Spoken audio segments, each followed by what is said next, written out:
still working on the conservation. I mean, this is months ago. Yeah, so I'm hoping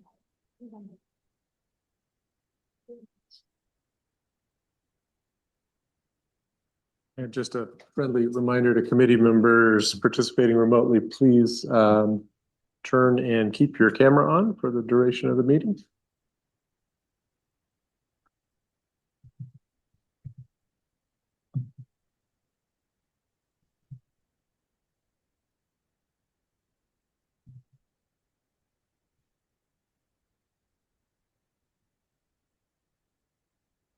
Steph, since I can't see what's going on in the room, let me know when we're ready to get going. I think we're ready. Oh, okay, cool. That's it. All right. Good afternoon. I'll call to order our Countywide Bicycle and Pedestrian Advisory Committee meeting for July 28th. And we'll start with introductions. I'm Bjorn Griepenberg, City of Petaluma, and I'll pass it off to Steph to maybe facilitate in-person introductions first, and then we'll come back online. Great. Thank you, Bjorn. I'm Steph Britt, Transportation Planner at SCTCA. By the way, Ross, I just can't log in.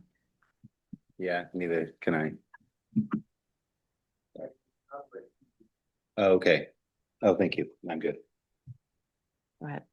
Elizabeth Tyree, Sonoma County Regional Parks. Edie Takata, City of Rohnert Park. Kurt Bates, City of Healdsburg. Andrew Peters, Town of Windsor Public Works. Adam Garcia, SCTCA. Alexander Oseguera, City of Santa Rosa. All right. Thank you. And then for any folks online, go ahead and introduce yourselves. And then a note for Dawn, I do think I see our new citizen member for Petaluma is currently in the attendee section. That's William Yeager. If you could promote him to a panelist, please. I'm Stephen Schmitz with Sonoma County Transit. Will Lyons, Permit Sonoma, unincorporated county. JP Harris with the City of Cotati. Giovanna Casado with Sonoma County.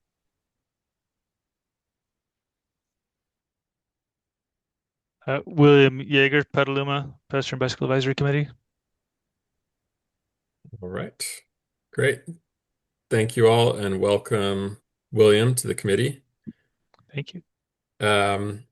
All right, we'll go on to item 2, administrative items, approval of meeting notes from May 26th, and this will require a vote.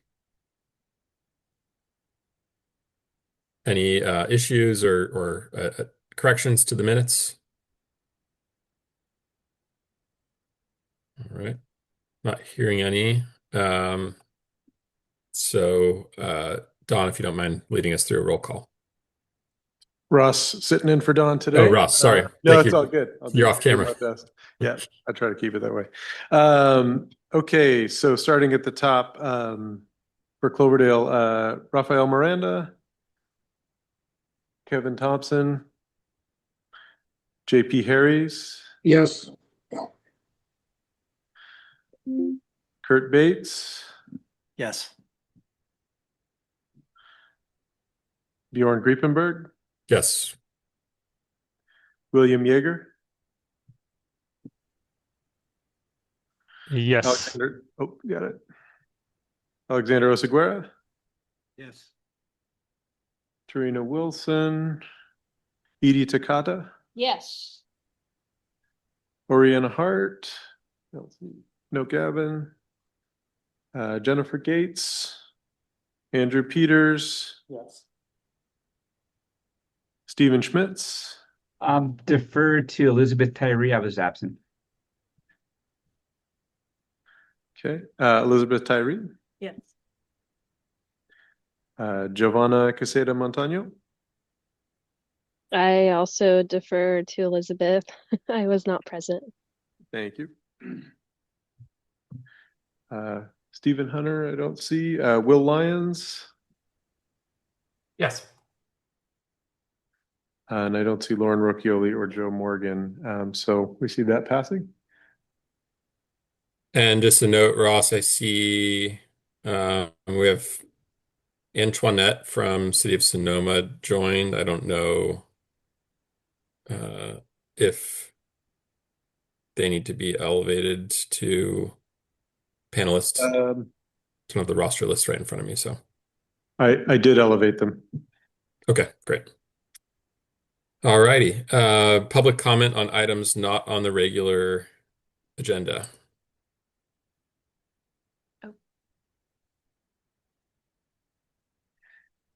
Can we get the 3-minute timer? Yep.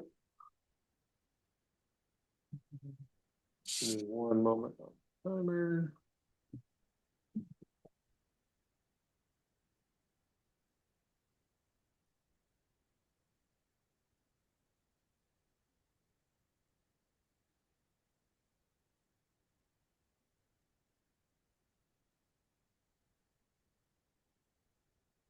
We'll just I'll keep track of it. I won't be 3 minutes. Hi, Emily Sharton from the Sonoma County Bicycle Coalition. And I just wanted to remind the board and staff that during discussion and finalization of the active transportation plans, there was interest in having regular reports on progress, implementation. I think there was talk at one point about, calculating total miles, new miles of bike lanes that were being installed. So I am hoping that that's something that we can start getting some reports back on, since it's been well over a year since some of the early plans were adopted. So that's all. Thanks.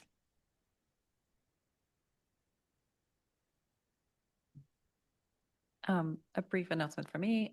When we have presenters, please let them finish and hold your questions to the end, and then we can proceed to the question part. Thank you. Great. Then our next item is 3.1 quarterly status report of TDA and TFCA projects for Q4 of 2026. Margot.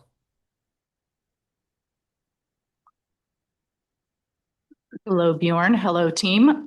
Just simply here that you have the materials for review, and if you have any questions or concerns about the projects, follow up. I think there might be one typo or error on a project that I do need to correct. So do read it carefully, and if you have any questions, let me know.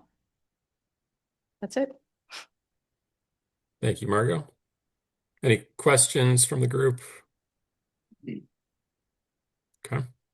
3.2, call for projects for Regional Measure 3, Safe Routes to Transit and Bay Trail, informational item. That's me. One moment.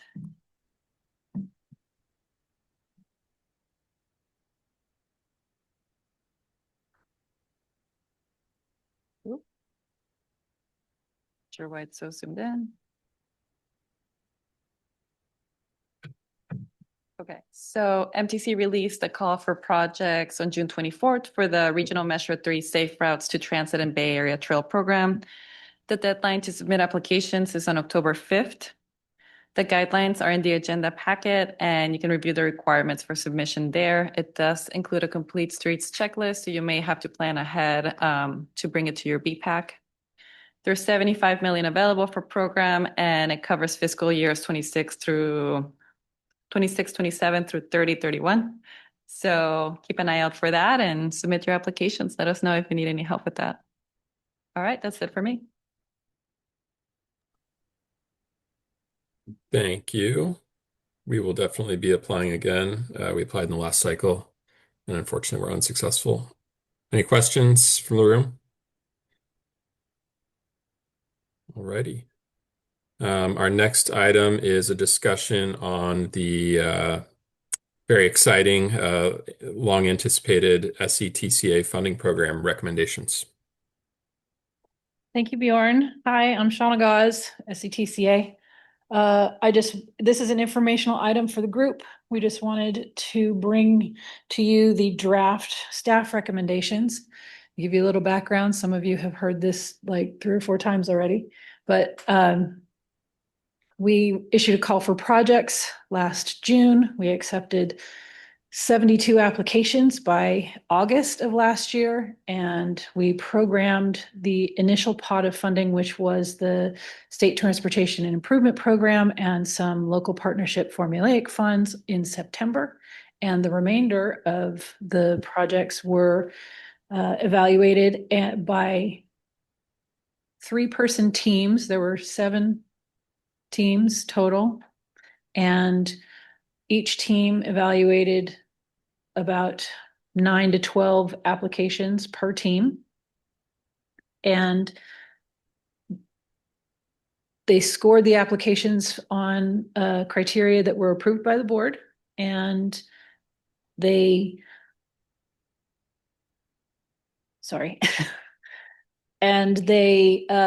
then staff took those scores and used those in addition to other factors in order to balance how we spread out the money. So we had to take into account where project sponsors were eligible, what source they were eligible for.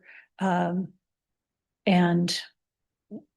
so that sort of covers geographic equity, and there were a number of other factors that had to be taken into consideration, make sure everybody is eligible for the funding sources that we were recommending for them.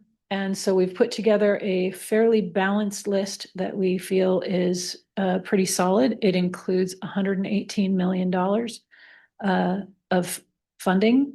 We did have a request. Those 72 applications asked for almost $800 million. So we couldn't fund everybody, but for everything that they asked for. And of course, each of the project applicants was allowed 5 applications, their top 5 priorities. The 2 largest jurisdictions were allowed 10. And so we have put together the funding program that you see before you in your TAC packet or in your agenda packet. And we are soliciting any kind of comments. I will tell you that the remainder of the delivery is to bring these recommendations to all of the committees this month, and then next month we will be asking for action from the Technical Advisory Committee and the Citizens Advisory Committee. And we will then present our recommendations to the board in September. We will also be bringing the Complete Streets checklists to this group. I will be sending out a request to the applicants that will be receiving federal funds or that are proposed to receive federal funds to complete the Complete Streets checklist if they haven't already done so. Some of them have, but we will be collecting those and then sending those out to the committee members ahead of your next meeting so that we can solicit any comments and then provide those comments back to the project sponsors so that the project sponsors can be available to answer the questions and comments that you had at your next meeting in September. We will be submitting the applications to MTC for the projects that are recommended for federal funding in October. And then we will hear about that funding in, I believe, December is when MTC staff will make their recommendations. The commission will make their action in January, and then we will take the final programming back to our board in February of 2027. And with that, I would answer any questions. I see Steven's hand up online. Thanks, Bjorn. Hi, Shauna. Thanks for that presentation. I don't know if this really makes a big difference, but I thought I'd point it out to somebody that the West County Recreation Shuttle project is actually going to be implemented by regional parks.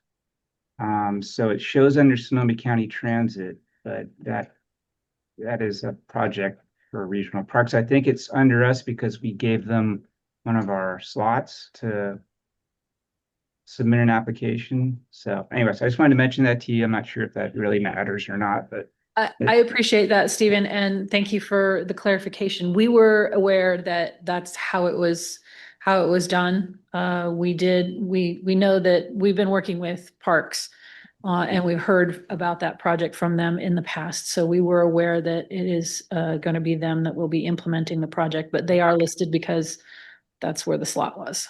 Got it. You guys Okay. are. So Thank you. thank you.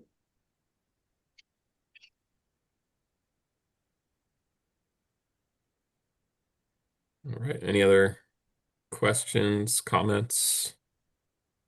Bjorn, I would just like to acknowledge the immense amount of work that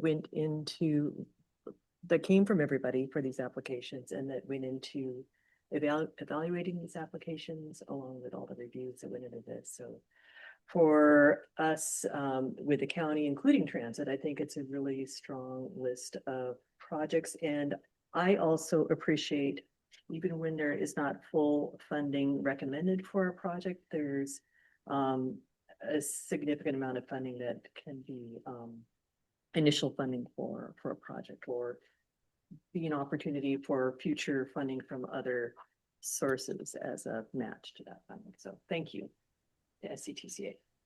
Thank you, Elizabeth. And thank you for bringing up the volunteers that helped us evaluate the projects. I will tell you, it was a huge lift, and we can't thank you enough for your volunteer work, because it was a lot of work. Each one of those applications for me personally took at least a day to get through.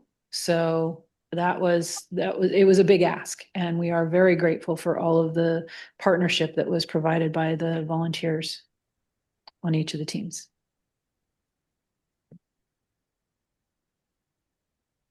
Absolutely. Yeah, thanks to all involved, and especially to SCTCA staff for is a huge lift, obviously, and really helpful program, obviously, for ensuring that these projects are getting strong consideration for funding, and kind of playing matchmaker between all the different pots of money over the next few years, playing matchmaker between those and all the projects around the county. So we appreciate that. Are there any public comments on this item? I realize I forgot to check for that on the last couple items.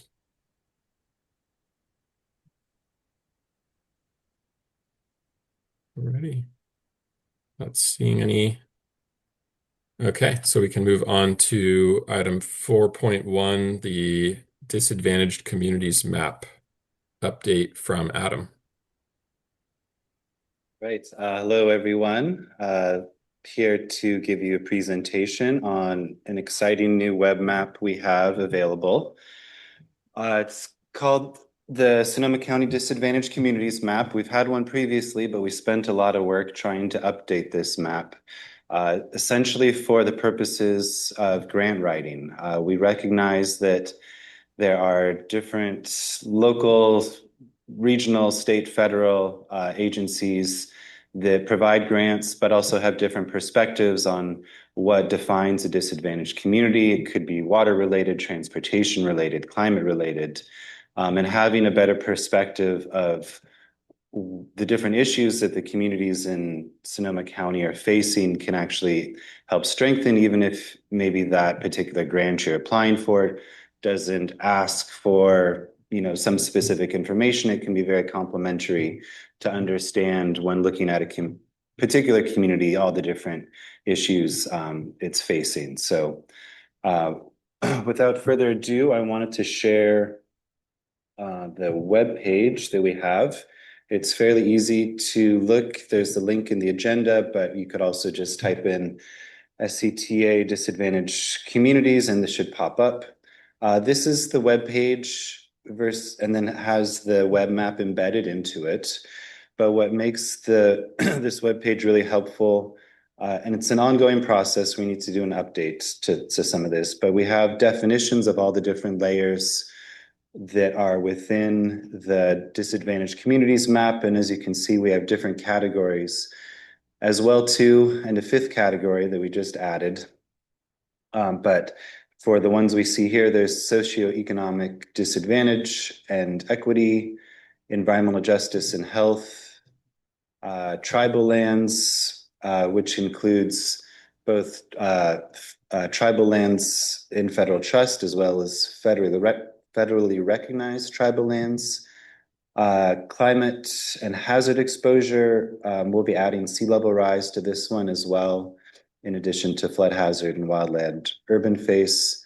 And then the latest one that we just added is essentially kind of a planning boundaries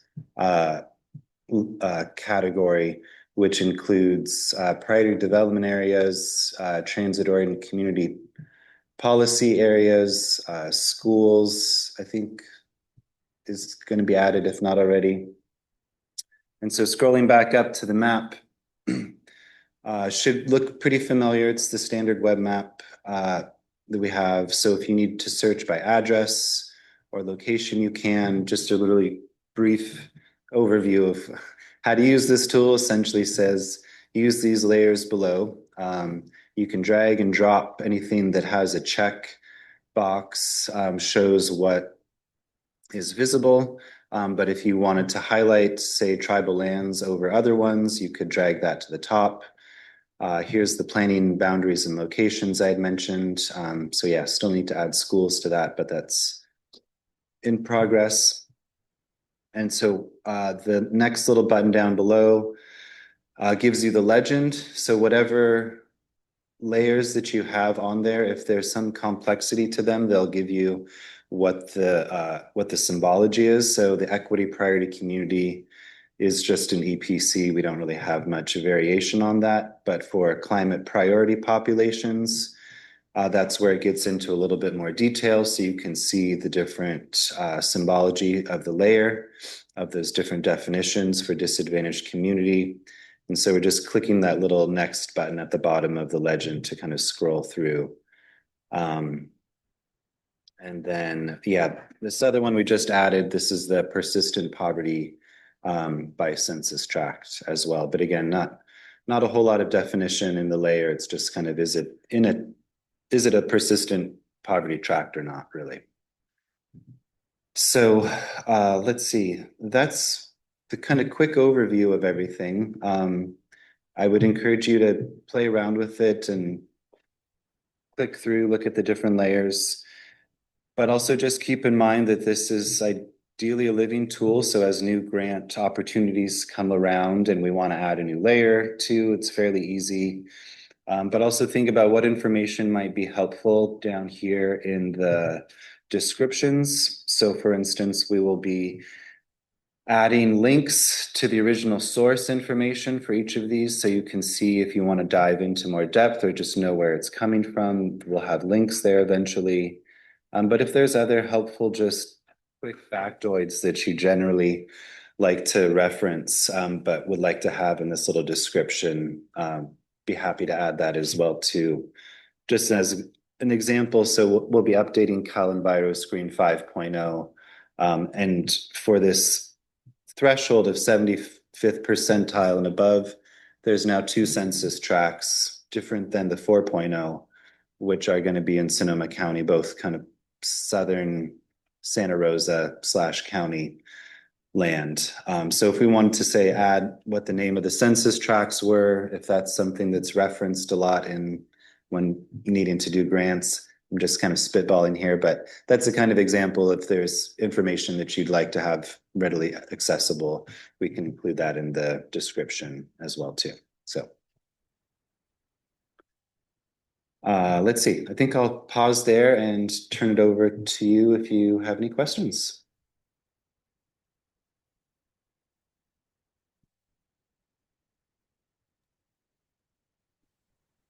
It's nice having a map with all this information in one place. Thank you.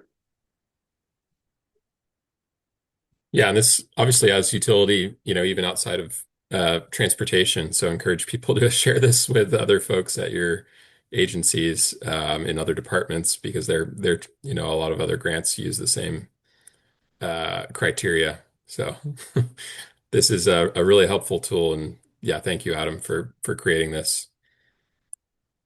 Of course. All right. I'm trying to think of some of the feedback from TAC. I know Adam, any changes you envision based on the feedback you got at last week's TAC meeting? Yeah, it was mainly these two, adding the PDAs and That's TOC right. policy areas. Yep. Yeah, the schools also came up just to know kind of their general location.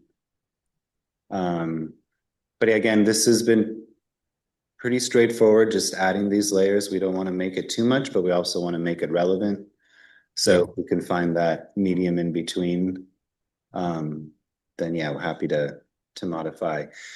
The other one thing that I need to add on to here was an option to be able to just temporarily draw an area.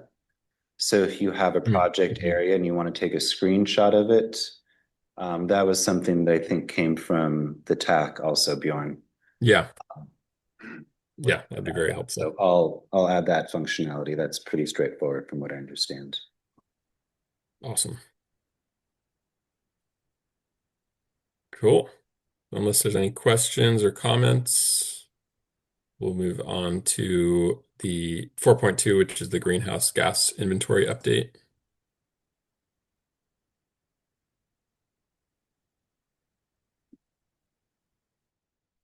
Hello. Hey, Ross, is it possible to display the presentation on this screen? Oh yeah, you'll get it. 1 second, I just gotta find it. Oh, there, I see it.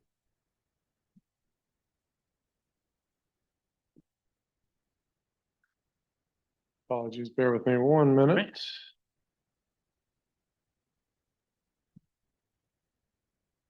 We have plenty of time. Dawn's a lot faster.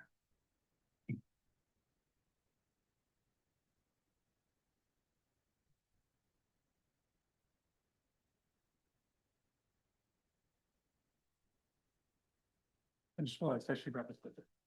Oh, clicker. Great. Thank you, everyone, for the patience. Okay. Good afternoon. My name is BC Caps. I'm the Climate Programs Manager here at SCTCA. I know a number of you on the committee, but I don't think that I've ever presented to this body before. So thanks for having me today. I am part of our climate team here at SCTCA, and one of my main responsibilities is completing our greenhouse gas inventory that the organization does every couple of years. So I wanted to present some data from our most recent inventory that I'm just wrapping up.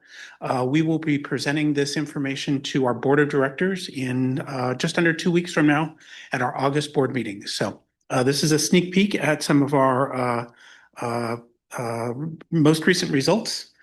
For today, I wanted to go over really quick the inventory overview and then walk through each of our emission sectors that we calculate and project our emissions for, and then wrap up with some key findings and conclusions.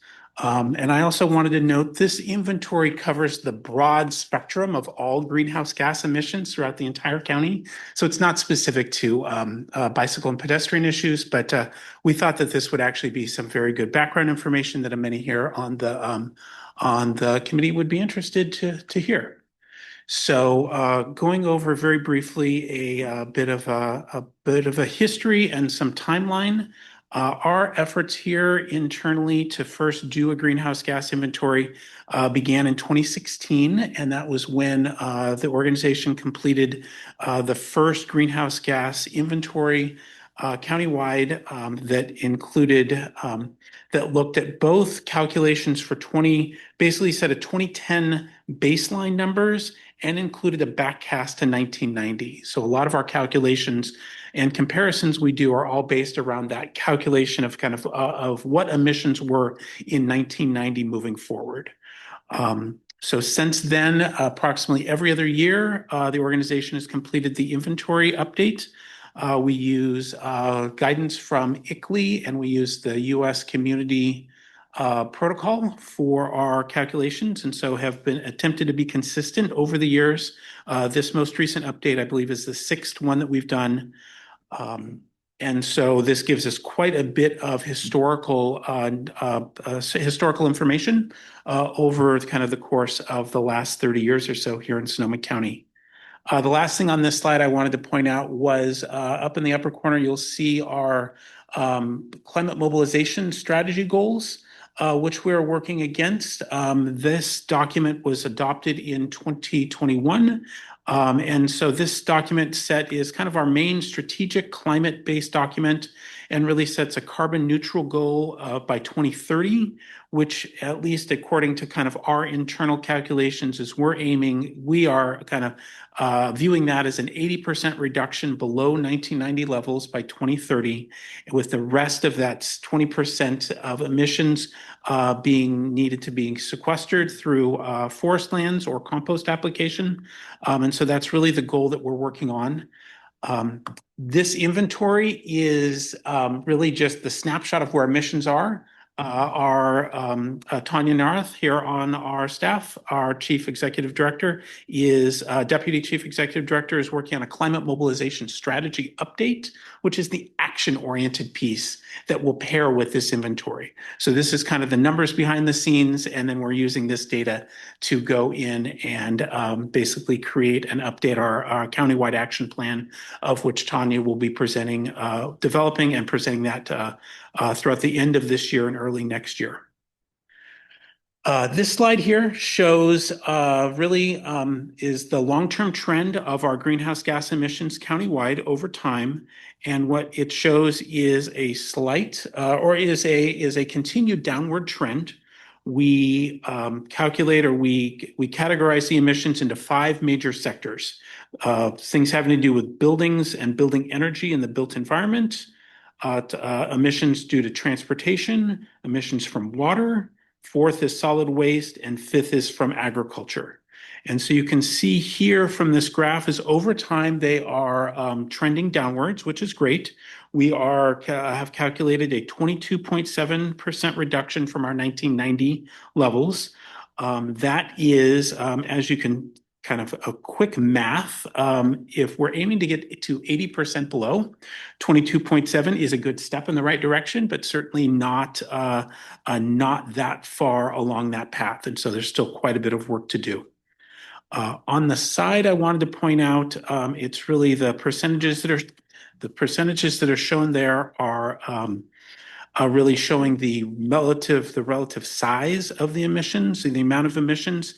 And this is really showing that over 63% of our emissions countywide are from the transportation sector, and over 22% are from the building sector. And so therefore, really that has been a bit of our kind of our guiding light, or our kind of showing us which direction to point in, and kind of continuing with our focus here in-house really being mainly on transportation and a lot on the built environment, that this really kind of shows our continued efforts along those paths.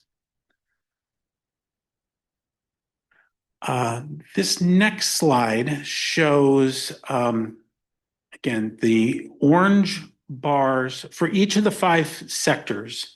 The orange bars show what the reduction was in 2010, and the blue bars show what we are at in 2024.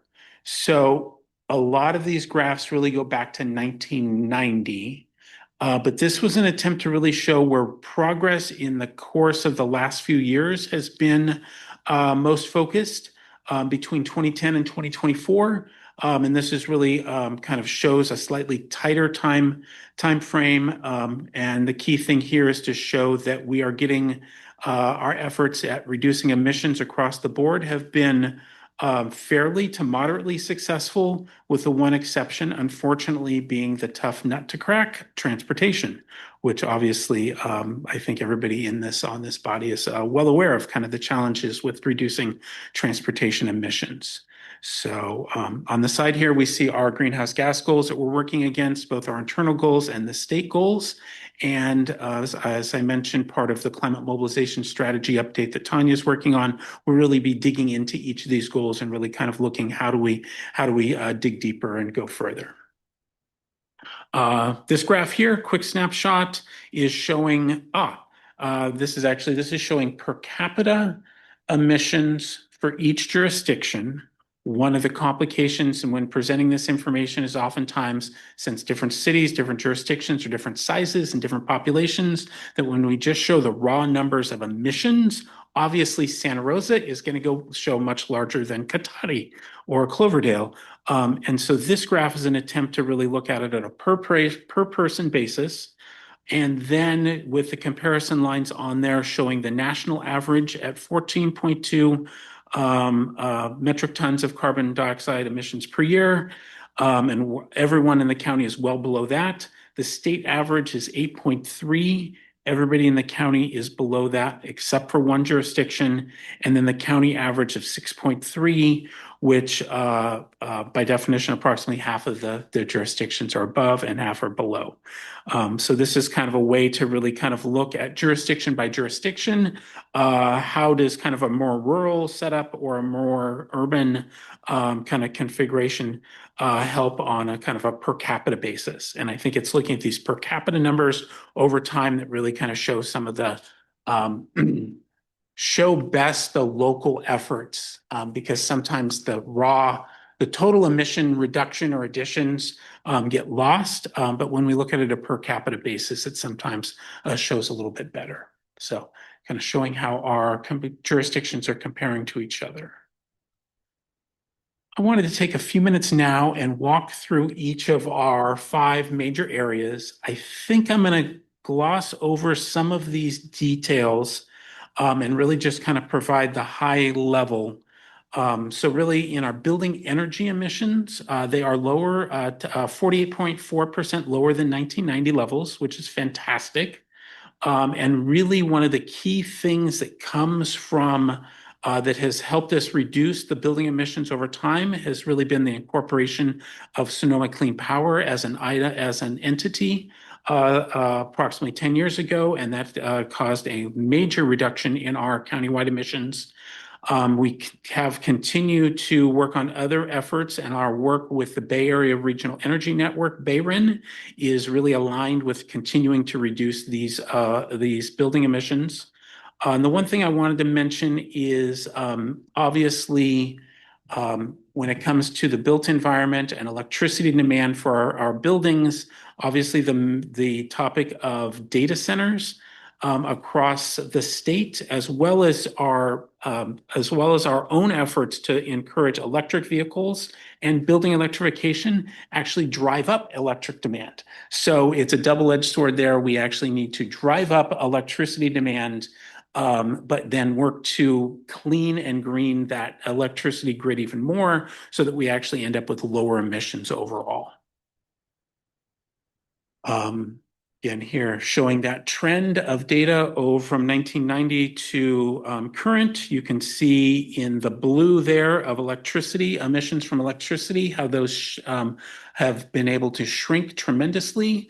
But the large orange bar that goes across from natural gas has really kind of continued to be fairly consistent. There is some reduction there, but still a major area of opportunity for us to work countywide to reduce emissions. Stepping to transportation, which is really, I think, the key focus here. Emissions are 3.3% lower than in 2022, but still higher than in 1990. And over that time, countywide VMT has continued to kind of fluctuate, and especially with the impacts of COVID-19. Telework, work from home, economic slowdown, a lot of the trends, emission trends in transportation are a little bit more difficult to really glean kind of what's happening there.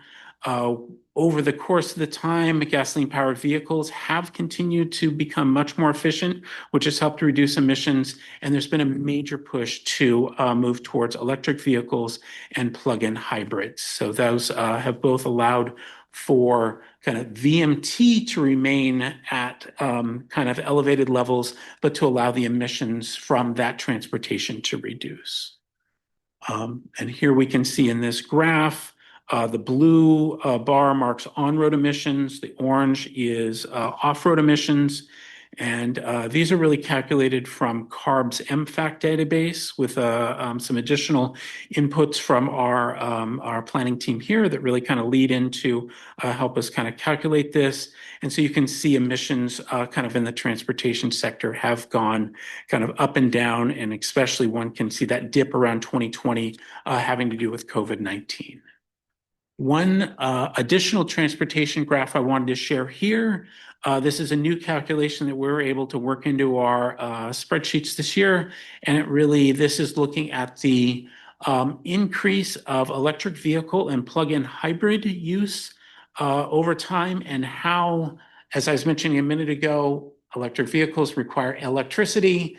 And so that actually does drive up electricity demand. And this really shows, and for the past inventories, that EV demand has actually been kind of bundled or hidden with part of the built environment numbers. And so this time, using updated methodology from CARB, from the MFAC database, we've been able to pull out these data, and really does show how we're still at, I believe that's 2.1% of the total building emissions are having to go, or the total electric emissions are going to EVs. But this is a graph that we'll be able to track and watch over time, because ideally we would see that number continue to skyrocket as our buildings become more efficient. But that we actually look at kind of see the EVs continue to take off. And I think one note, just for clarity, this graph is actually looking at megawatt hours. So this is actually not emissions. This is really looking at the true share of electricity that's being used, independent of kind of how much the emissions levels are. Next ones, I think I'll go ahead and walk through fairly quickly. They're much smaller percentages of our total emissions portfolio. Water-related emissions, we continue to, the emissions from water continue to reduce. A huge driver of those reductions really are attributable to Sonoma Water's carbon-free water program, which ran from approximately 2010 to 2015. And so you can see there the 69.4% lower than in 1990. That really, a lot of that has to do with the efforts from Sonoma Clean Power, or from Sonoma Water, and the incorporation of Sonoma Clean Power, those two in combination. So here you can see really that blue bar with water conveyance, that's all the electricity used for pumping, has been made much more clear. The orange bar here, having to do with wastewater treatment plants, has kind of fluctuated but remained fairly stable. This is a very small percentage of our total emissions inventory, but this still shows that there are only 4 or 5 wastewater treatment plants throughout the county. And so I think this shows that there's actually a focused effort that could be made here among the plant operators, in addition to the work that they're already doing to kind of look at how to continue to reduce those emissions. Very quickly on solid waste. These calculations are fairly linear with the amount of solid waste that is collected. And one of the key things that are Zero Waste Sonoma, as kind of the countywide waste waste management company or agency for the county, has put a lot of focus on diversion of organic material to get organics out of the landfill and into the compost stream to reduce methane emissions. Those efforts statewide are going slower than the state would have liked, but at least countywide, locally here with Zero Waste Sonoma, they've been able to document some very good progress with meeting those goals, and are on track to meet kind of the compost or the organic reduction goals. So that is kind of an internal good success story. This graph here really shows a dramatic drop between 1990 and 2010. And then a fairly level trends from 2010 to forward. And one note on this graph, there's additional colors in the last couple of years, which breaks out the residential into single family and multifamily in a fashion that the data was not available before. So we've went ahead and showed that on the graph. So I want to wrap up with talking very quickly about agriculture. Agriculture is a mixed message here. emissions across the board from agriculture are down approximately 40% since 1990. That is a good thing, showing that we've kind of reduced emissions from agriculture.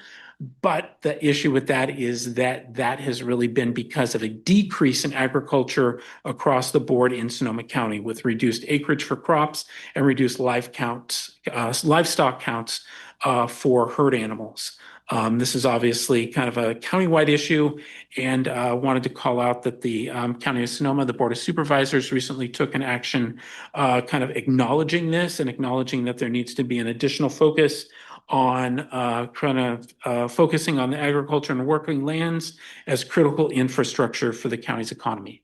Because if we actually go to zero agricultural emissions by going to zero agriculture in the county, that's actually not where we're attempting to aim. So one of the focuses here is figuring out how do we continue to bolster ag production within the county and support that, but still improve practices so that the emissions reduce. And here you can see quickly, kind of at a glance, how those emissions have kind of gone up and down. I have to admit, I'm not sure why the dip in 2010 numbers, but you can kind of see that over the years, those really have continued to fluctuate, but are down dramatically. Final slide with information here, kind of final take-home messages. Our emissions are coming in at approximately 9% lower than 2022, 22.7% than 1990. They've returned to a downward trend after an increase in 2022 following COVID-19. Obviously, because of COVID-19 in 2020, we saw a decrease and then a rebound with the economy. We've moved back to a downward trend. All sectors show dramatic decreases from 1990, except for transportation. And we know how complicated that is. And then I think the final comment here, and this ties in with the work that Tanya is doing, is that even with these sustained emission reductions, our prospects for reaching our carbon neutrality goal they may need to be reassessed. And those are some ongoing discussions that we're having both internally, and I think also that we're having at our Climate Action Advisory Committee and several other advisory committees. So that's something that we'll be kind of working on over the next couple of months and determining kind of what are the best goals to land on. Final slide. This is a snapshot of the data dashboard, which is online, which I've been working with Adam on.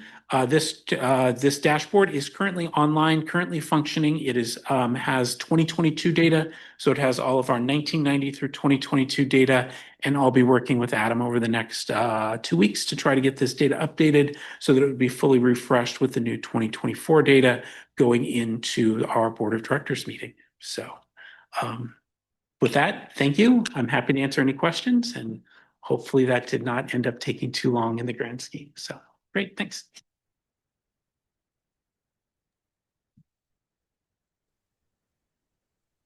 Thank you very much, BC. I can lead us off with a question. You mentioned the climate mobilization strategy that Tanya is working on. Is there any more information you can share with this committee about that strategy and how we might expect it to influence the work we're doing or that SCTCA is doing? I think the easiest thing I can do is to provide the link to the most recent packet that Tanya's presented on, and make sure that that is included as part of the minutes, and that can go out to the committee that has kind of all of her current work. And currently, I think that the main area that we are looking at is there's review being done of what are basically over the course of the last number of years, almost all of the jurisdictions in the county have developed climate action plans, climate action frameworks, greenhouse gas reduction plans. We're reviewing all those plans to identify what are the top priorities with each of the jurisdictions, and then rolling those all together to really, I think Tanya's aim is to really wanting to focus in on which actions we have the most direct control over with pulling the levers and taking action. We could develop an action plan that has 100 items, of which 95% of those we actually can't control. And so I think Tanya's main focus right now is really kind of sifting through all of the possible things we could do to figure out what is the best match with SCTCA and with the jurisdictional work. And I think that that key question is something that would be very good through her to kind of get feedback on over the upcoming months. So. Great.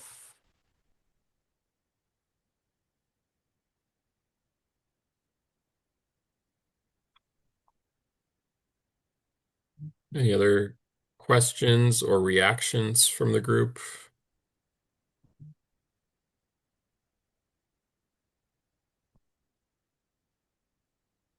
All right. Well, some data in there that shows some positive some progress on addressing the climate crisis, and obviously still lots to do, especially in our sector, transportation. Yeah. If I can, I'll add one last piece, and that is all of this data is broken down at a jurisdictional level. And so even though my view and my presentation today is at the countywide level, all of this work is broken down jurisdiction by jurisdiction. So if there's anybody here that wants to understand better, I'm more than happy to meet one-on-one or do special presentations at climate action commissions or to councils and kind of dig in on a jurisdictional basis and go a little bit deeper specifically in your local area. So wanted to offer that. No need to answer it now, but I was surprised that Healdsburg's emissions were so high compared to Windsor, which has the airport. So I just noticed that graph was odd. So couple of things there. The airport, our inventory does not count the emissions from the air travel. Our inventory counts emissions from the built environment there, the ground service equipment, all of the airport operations, but not the airplanes coming in or leaving. So that is one where even though the airport is there and it's a major use, it's actually not as large of a use as one could think. There's one other oddity this year about City of Healdsburg's numbers, and they're still ranked, even with this kind of disclosed, they're still the highest ranking jurisdiction in the county, but their inventory numbers for this year are slightly higher than in past years because of the fact of basically they have a municipal utility district. They provide their own power. They're not tied in with PG&E or Sonoma Clean Power.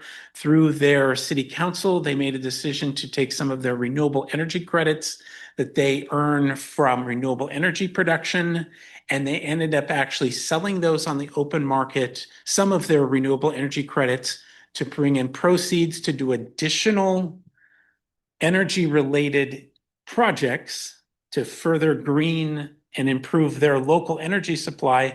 But by doing that, that's elevated their emissions levels on paper for this inventory year. So it's actually something that it isn't kind of an odd artifact of the numbers, but it's kind of in there and helped, unfortunately elevated them even higher this year. So.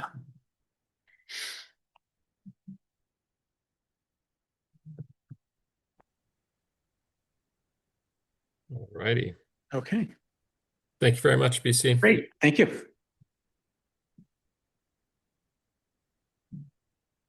Our next item is the roundtable discussion.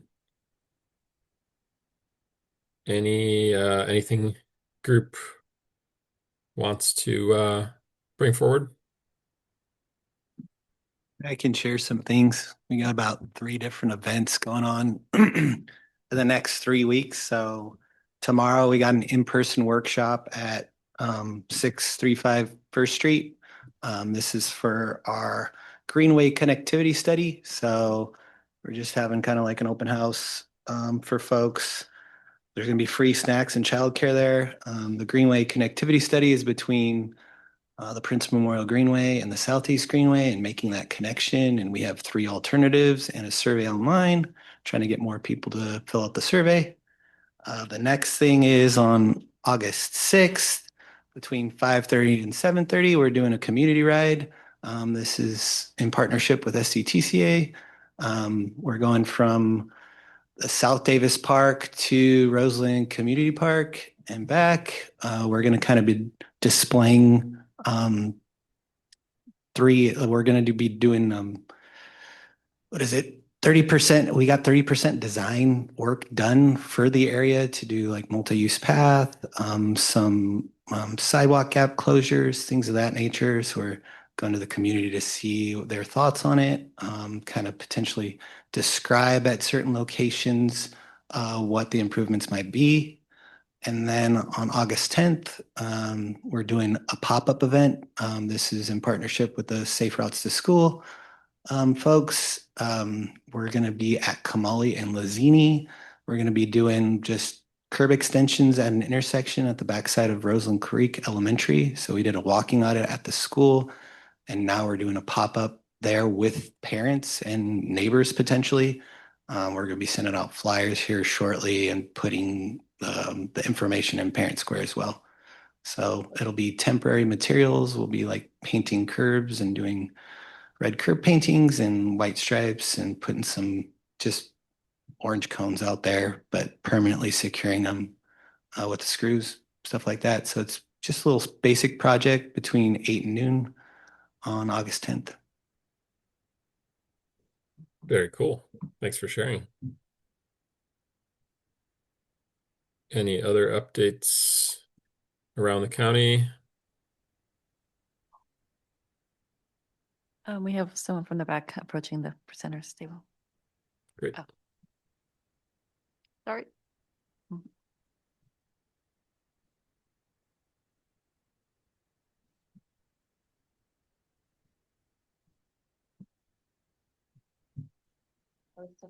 Oh, sorry. Is that for micromobility, Dana?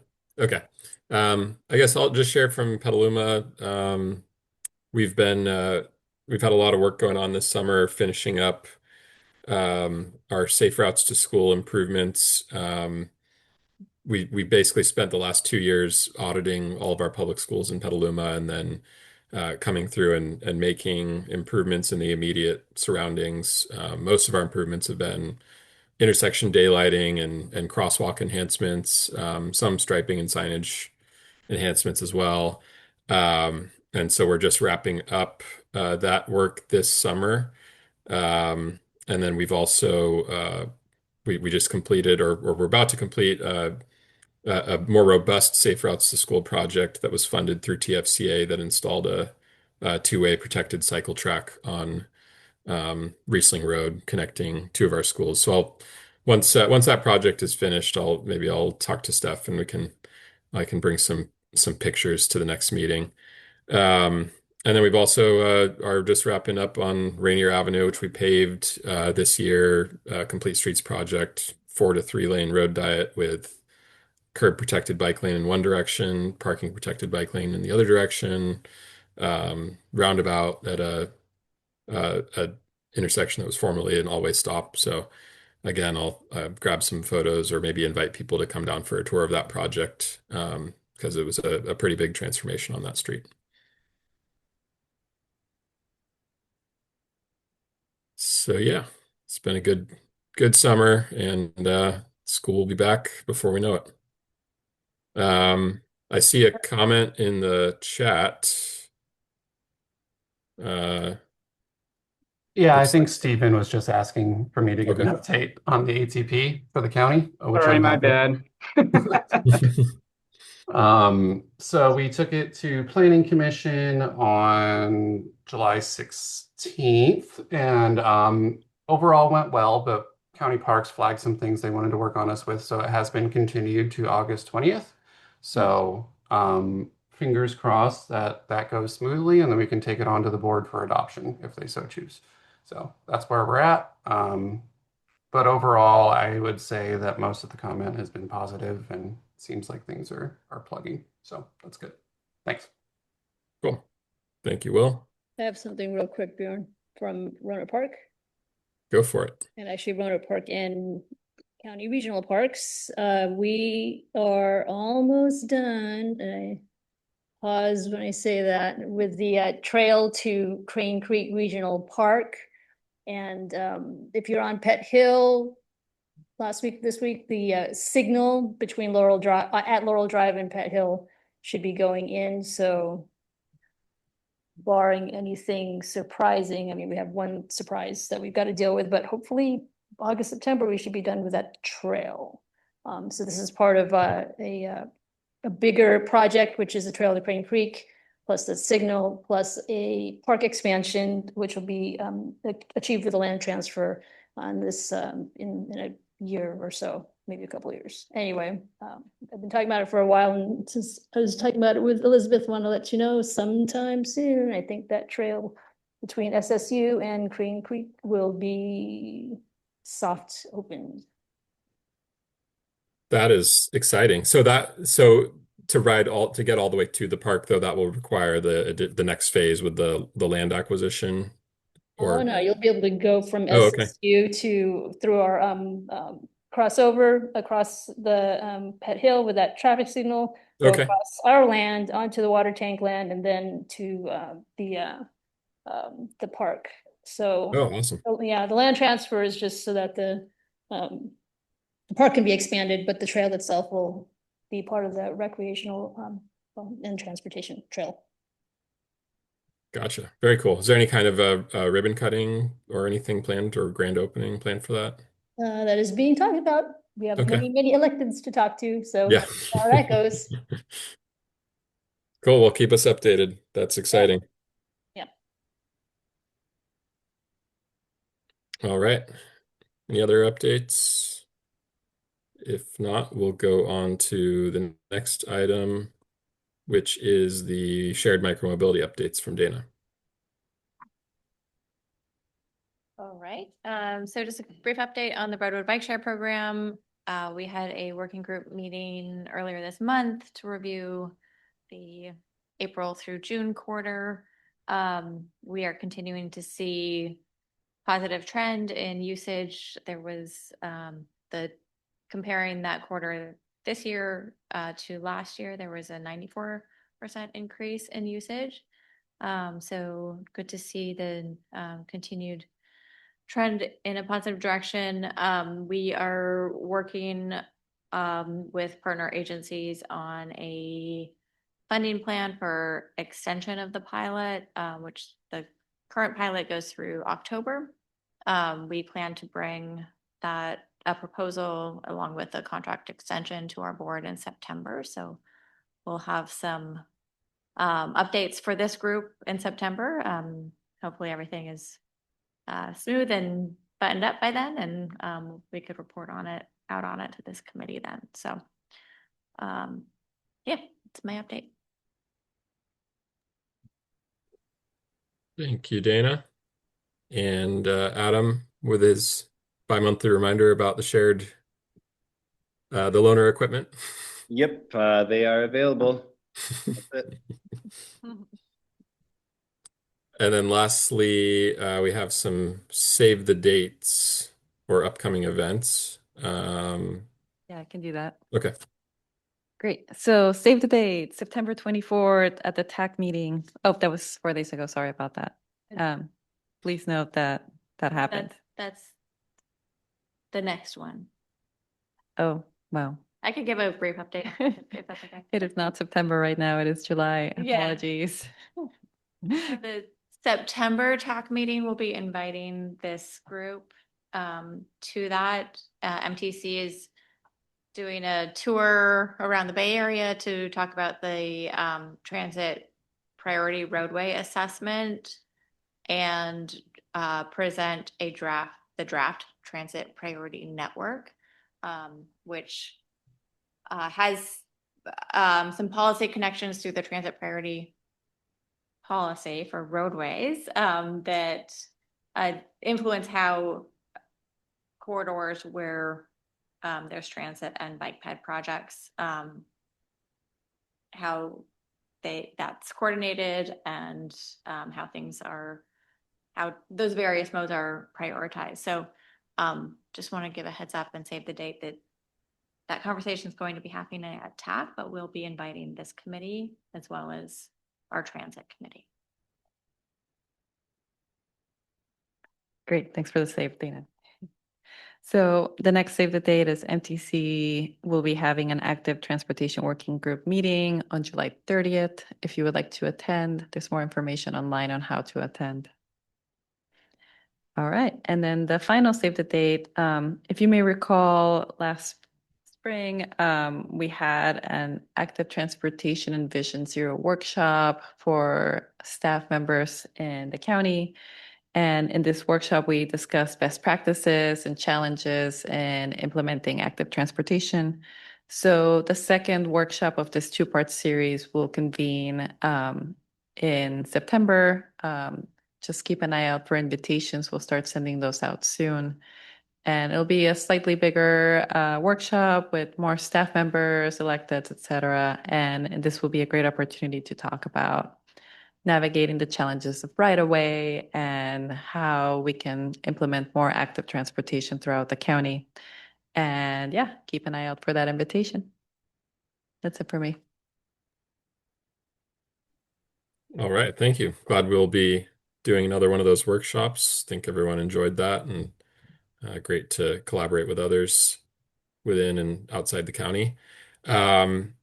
All right, with that, we will adjourn. Our next meeting is on September 22nd. We'll see you then. And Alexander, if you want to bang that gavel, go for it.